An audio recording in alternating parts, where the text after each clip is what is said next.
এই যে আমার এঁচোড়ের কোপ্তা।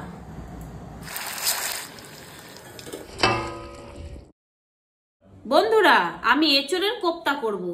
তো আমি একটা বড় দেখে আলু কেটে নিয়েছি পিস পিস করে, আর এঁচোড়গুলো কেটে নিয়েছি পিস পিস করে।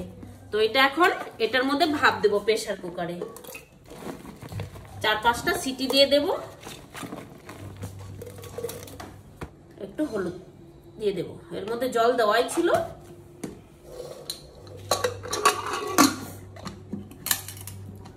এঁচোড় আর আলুগুলোকে ভালো করে সেদ্ধ করে নিয়েছি। এখন এর মধ্যে দিয়ে দেব একটু হলুদ গুঁড়ো, দিয়ে দেব একটু রেড চিলি পাউডার, ধনিয়া গুঁড়ো, আর একটু দিয়ে দিচ্ছি জিরে পাউডার, আর এই যে পেস্ট করা চিংড়ি মাছ বাটা, এই যে এটাকে এখন ভালো করে মেখে নেব।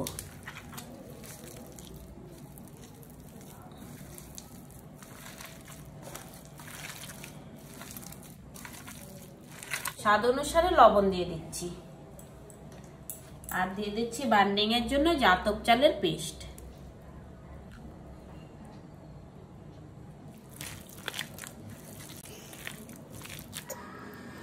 তেল দিয়ে দিয়েছি উনানে, গরম হলে এখন ভাজতে দিয়ে দেব।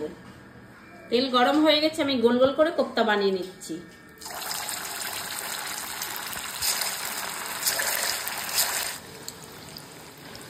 এই যে দেখো বন্ধুরা, এঁচোড়ের কোপ্তা আমার ভাজি হয়ে গেছে, একদম গোল গোল করে ভেজে নিয়েছে। অনেকে তো একদম মুইঠার মতো বানায়, আমি আর মুইঠা করিনি, আমি গোল গোল করেই করেছি। দেখো কত সুন্দর হয়েছে। এই এঁচোড়ের কোপ্তা ভাজি হয়ে গেছে, এখন উঠিয়ে নেব। দেখো কত সুন্দর হয়েছে। কোপ্তার জন্য মশলা রেডি করেছি। দেখো এখানে পেঁয়াজ কুচি, তেজপাতা, শুকনো লঙ্কা, এখানে কাঁচা লঙ্কা বাটা, আদা, রসুন, জিরে, ধনিয়া সব একসাথে বেটে নিয়েছি। এখানে টমেটো পেস্ট আর পেঁয়াজ বাটা। এখন ফোড়নে দিয়ে দিচ্ছি তেজপাতা আর শুকনো লঙ্কা, আর দিয়ে দিচ্ছি গোটা জিরে।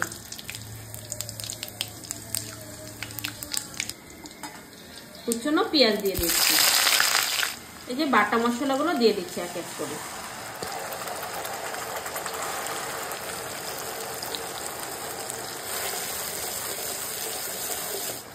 স্বাদ অনুসারে দিয়ে দিচ্ছি লবণ, দিয়ে দিচ্ছি হলুদ, কালারের জন্য দিচ্ছি একটু রেড চিলি পাউডার,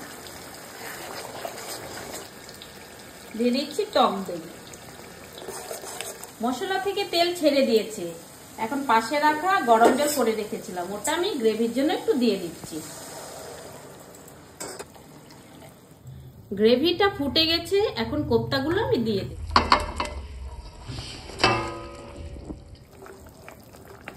এখন বেশিক্ষণ জাল দেব না।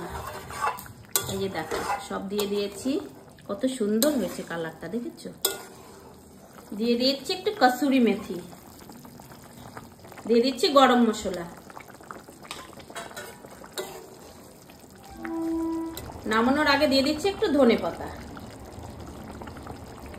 আমার রেডি এঁচোড় কোপ্তা চিংড়ি মাছ দিয়ে। ভিডিওটি যদি ভালো লেগে থাকে লাইক কমেন্ট শেয়ার অবশ্যই করবেন। ভিডিওটি দেখার জন্য ধন্যবাদ। এঁচোড়ের কোপ্তা নামিয়ে নিচ্ছি। দেখো কত সুন্দর হয়েছে, কালারটাও যেমন, খেতেও হয়তো অসাধারণ হবে।